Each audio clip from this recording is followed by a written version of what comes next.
2026 will bring a trifecta of very competitive, high-profile political races with open seats for governor and the 2nd Congressional District, and perhaps the most watched of all, the U.S. Senate race.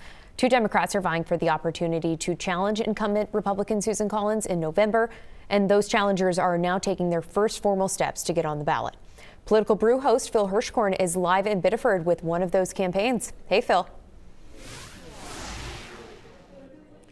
Hey there, Bailey. We're here at the Time and Tide Cafe in Biddeford, where Governor Janet Mills just gave a 10-minute pep talk to several dozen campaign volunteers who are going to go hit the pavement and try to collect those signatures. 2,000 are required to qualify for the Democratic primary in June. And, you know, you might say this is where the nitty-gritty work of the campaign actually gets underway. We're past announcements in those early town halls, and now it's time to get on the ballot. Mills telling her supporters here that President Donald Trump has taken a wrecking ball to the U.S. economy and that Susan Collins has done nothing to stand up to him, that Collins is often concerned but rarely courageous, that she voted to confirm cabinet picks like Robert F. Kennedy Jr., who she called a conspiracy-believing, science-denying health secretary. Mills saying she will stand up to Trump. Now, earlier we were in Portland, where volunteers for oyster farmer and military veteran Graham Plattner were meeting to do the same work, going door to door with lists of addresses of registered voters, explaining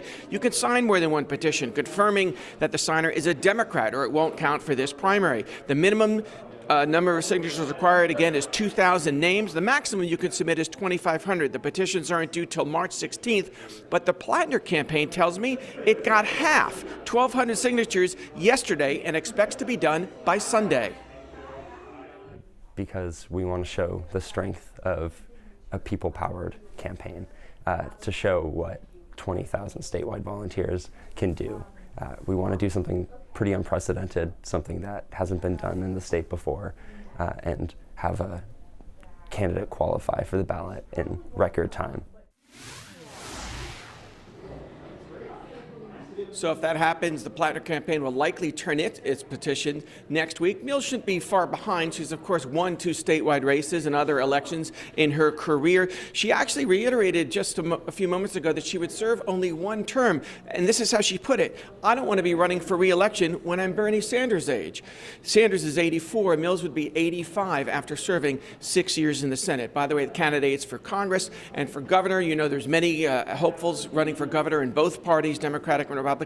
Time now for them to do their petitions. They also need 2,000 signatures, and so we'll see who's just been talking and who's really serious about getting on the ballot in the coming weeks. Live in Biddeford, Phil Hirschkorn for News Center, Maine. Phil, thank you so much.